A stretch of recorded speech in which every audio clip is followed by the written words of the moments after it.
सुनेंगे, ठीक है। उस कहानी का नाम है सच्चा मित्र।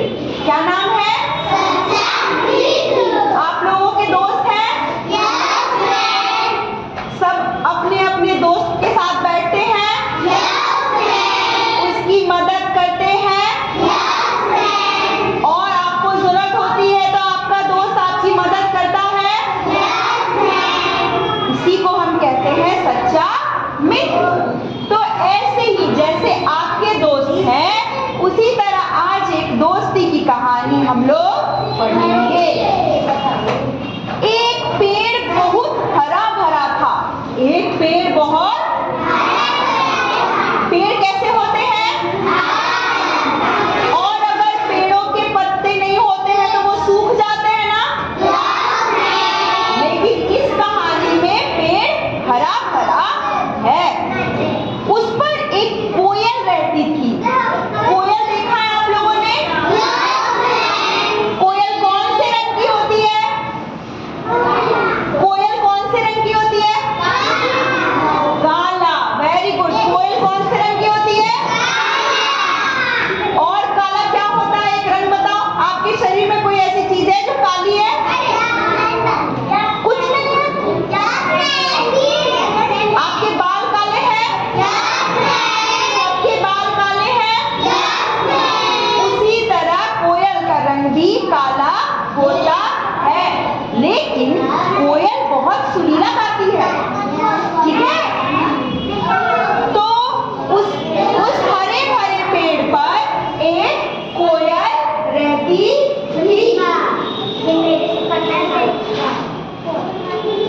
हरा भरा होने के कारण उस पेड़ पर बहुत से कौवे भी आकर रहने लगे।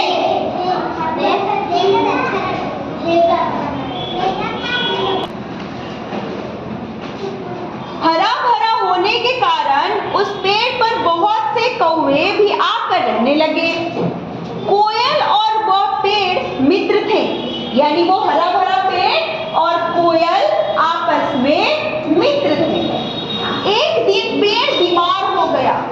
एक दिन पेड़ बीमार हो गया। वह सूखता ही चला गया। उसके पत्ते झड़ने लगे। थोड़े ही दिनों में वह बिल्कुल सूख गया। पेड़ के सूख जाने पर सभी कौवे उस पेड़ को छोड़कर दूसरे हरे भरे पेड़ पर रहने लगे। लेकिन कोयल ने अपना घोंसला नहीं बदला। सच्चा मित्र आपको छोड़ के नहीं जाता है। पेड़ अक्सर कोयल से कहता कि वह भी उसे छोड़कर चली जाए, वह भी उसे छोड़कर के चली जाए। पेड़ अक्सर कोयल से कहता कि वह भी उसे छोड़कर चली जाए, परंतु कोयल मना कर देती कि जब वह सुख में साथ थी तो दुख में भी साथ रहेगी। जो मित्र आपके सुख में आपके साथ हैं और आपके दुख में भी आपके साथ हैं, वही सच्चे मित्र होते हैं। आखिर पेड़ उसका मित्र है। एक दिन उस पेड़ को सूखा देखकर लोग उसे काटने लगे। कोयल ने उन्हें चोंच मार मार कर भगा दिया। जब कभी कोई पेड़ काटने आता, कोयल चोंच मारकर उसे भगा देती। कुछ दिनों बाद वर्षा आई और वह पेड़ फिर से हरा भरा हो गया। कोयल बहुत खुश हुई।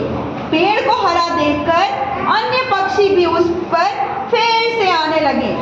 कोयल ने सभी का स्वागत कर पेड़ पर रहने के लिए स्थान दिया। पेड़ को सच्चे मित्र का पता चल गया। तो सच्चा मित्र कौन? कोयल। हाँ, लेकिन सच्चे मित्र की निशानी क्या होनी चाहिए? वो आपको मुसीबत में छोड़ करके जाता नहीं है। वो आपको मुसीबत में छोड़ करके जाता नहीं है। कोयल ने पेड़ को मुसीबत में छोड़कर नहीं गई, है ना? कोयल नहीं गई ना? पेड़ सूख गया फिर भी नहीं गई ना?